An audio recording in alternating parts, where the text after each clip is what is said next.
Garage.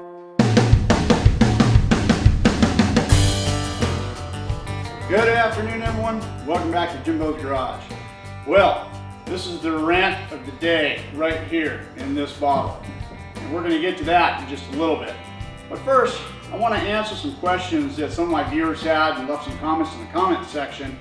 And that is, they want to know, what gases do I use to weld with? And what size cylinders do I use? Well, let's start off with the gas.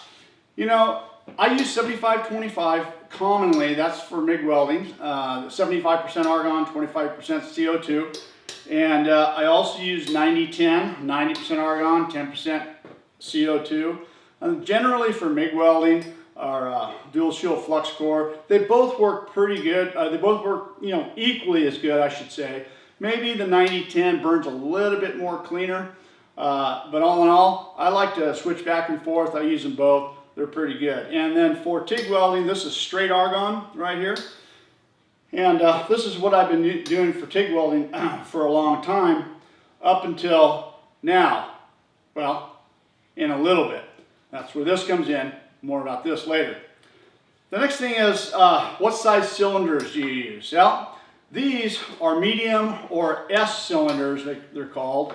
They're about 150 cubic feet. This is an LD, it's just a little bit smaller. It's 122 to 125 cubic feet. But these are the sizes that I use that work best for me. They fit on my welding cart perfectly. They're just tall enough to get above the machine, so I can read the flow meters clearly. They have bigger bottles, obviously, or a better value. But for me, I only weld 3 or 4 days a week in the shop, and most of that's not real big volume or production. So it's not like I'm going through a bottle a week. A bottle like this right here might last me 3 or 4 months. So I don't really have any issues with that. So that's why I choose this size right here. It's a medium size, works the best for me. They also have smaller bottles right here. This is just a bottle that I had before I upgraded. This is a Q size, or I want to call it a smaller, a Q size. And then of course the little girl bottle down there, you guys might remember that I got when I got the HTP MIG 130.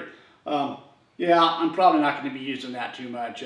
After I've been using that machine a little bit, the gasless flux core works the best. So, but anyways, there's the choices. I hope that answers some of the questions that that you may have. Oh, one other thing, cost is another thing.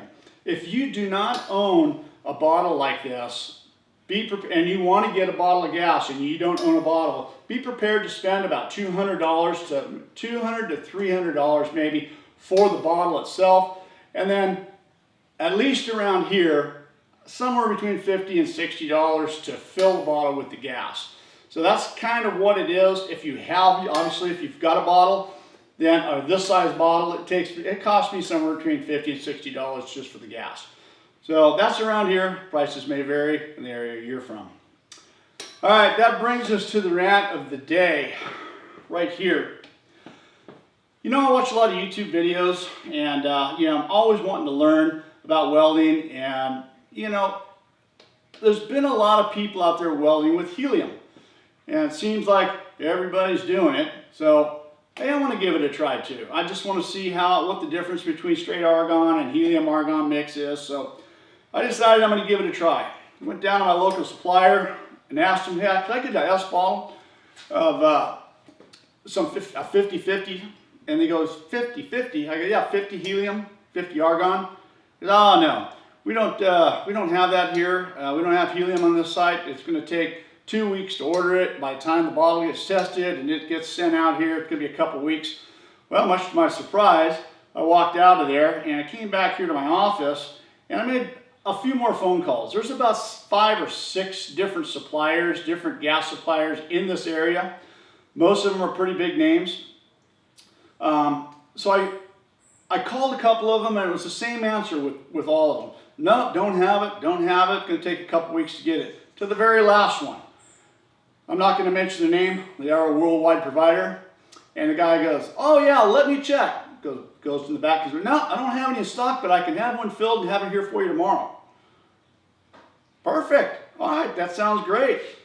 So he called me and said, hey Jim, your bottle's in.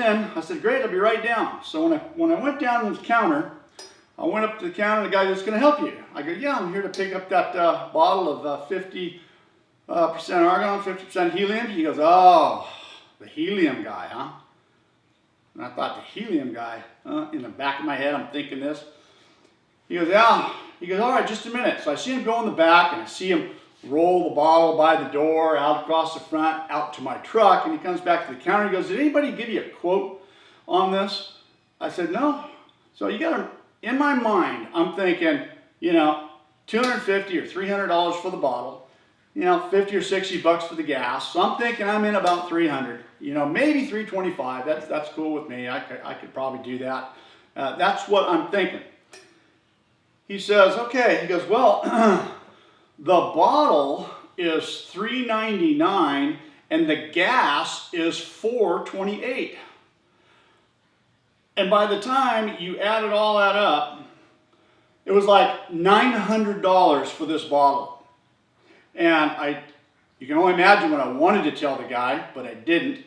I just kindly said, "No, thank you. I'm not interested. I don't want to spend $900 on a bottle." I had no idea it was going to cost that much. And as I was walking out the door, he yelled at me one more time. He says, "Hey, Jim, hang on." He goes, "Hey, come back here. Let me see what I can work out." So he's punching in the calculator, punching on, doing all this stuff on the computer. And he says, "I'll tell you what, I can give you the bottle for $2.99 and I can give you the gas for $125. So I'm in like $4.25 plus the handling fee, hazard fee, or whatever it is, plus tax. It was about $460 out the door for this right here. So I went with it. I spent the money. I did it. I don't know if I got screwed or not. I don't know if it's overpriced. My question to you guys is, if you're looking to try some helium, my suggestion is you call and get some prices first. I didn't do that. If I would have done that, I probably wouldn't be using this, because that's just a lot of money. It's a lot more than I wanted to spend. But I bit the bullet. I have it. And I guess the big question is, how well does it work? Well, we're going to find that out in an upcoming video. I hope you guys enjoyed the video. Thanks for watching. Don't forget to rate, comment, subscribe for more. See you next time on Jimbo's Garage.